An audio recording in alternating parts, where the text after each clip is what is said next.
আপনারা আরো বড় পদে যাবেন। আমি আপনাদের কাছে অনুরোধ করব আপনারা এই ধারাবাহিকতা বজায় রেখে ফিল্ড পর্যায় থেকে আপনারা এই আইডিয়াগুলো নেন, তাহলে আমাদের সবসময় প্রকল্পের একটা ধারাবাহিকতা থাকবে। প্রকল্প আমরা দেখেন, আমাদের যদি আমরা দেশটাকে ভাগ করি তাহলে এক একটা এলাকা এক এক ভাবে আছে। আমি যদি সারা দেশের জন্য একই প্রকল্প নেই তাহলে সেটা বাস্তবায়ন করা কঠিন হয়। কেন? ওই পিডিকে সারা দেশব্যাপী দৌড়াতে হয়। তারপরে সারা দেশের সবকিছু কিন্তু একই রকম না। কোনো অঞ্চলে হাঁস ভালো হয়, কোনো অঞ্চলে ছাগল ভালো হয়, কোনো অঞ্চলে গরু। মাছের ক্ষেত্রেও এইরকম। এই জন্য আমরা ভাবছি যে এখন থেকে রিজন ভিত্তিক আমরা ভাগ করে দেব, অঞ্চল ভিত্তিক। আমরা যদি ধরেন কোস্টাল বেল্টের জন্য এক ধরনের চিন্তা করি, আমরা যদি চরাঞ্চলের জন্য এক ধরনের চিন্তা করি, আমরা যদি হাওড় অঞ্চলের জন্য এক ধরনের চিন্তা করি, তাহলে এই প্রকল্পগুলো যিনি দায়িত্ব পাবেন উনি কিন্তু একেবারে আন্তরিকভাবে ওখানে লেগে থেকে কাজটা উদ্ধার করতে পারবেন।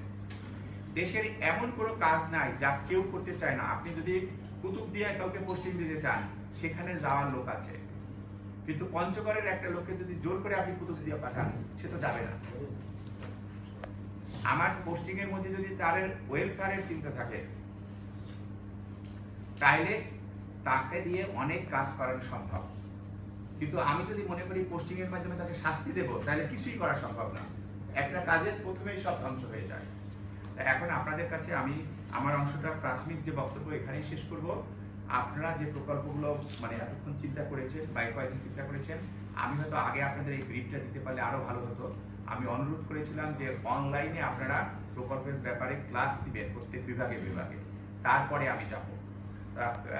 ডাইরেক্টর সাহেবকে আমি অনুরোধ করবো এরপর থেকে আপনার ওখানে প্রকল্পের ব্যাপারে যারা কাজ করে তারা প্রথমে ক্লাস দিবে, অনলাইনে নিবে, এক একটা বিভাগ দিবে, তারপরে আমরা সেখানে যাব। তাহলে একটা আইডিয়া দেওয়া হবে।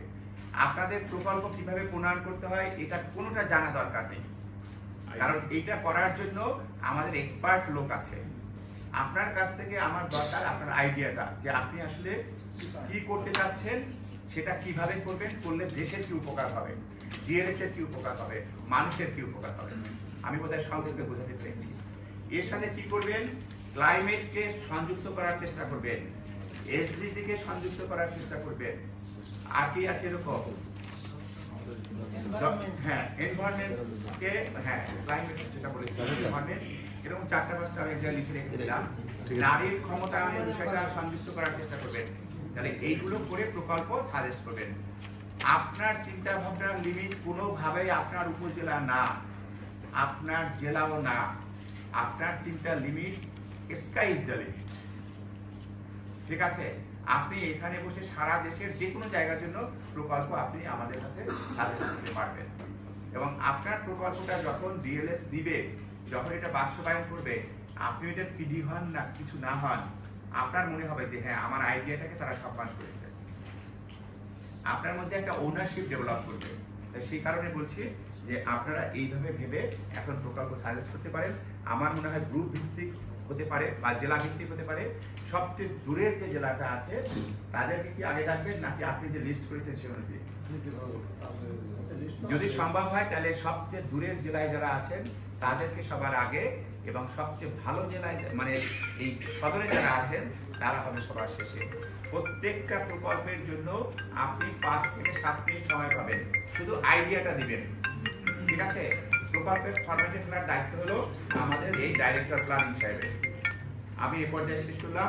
সবাইকে অসংখ্য ধন্যবাদ। হ্যাঁ, একটু ব্যস্ত ছিলাম, পরে ফোন দিচ্ছি। ও তাহলে আমি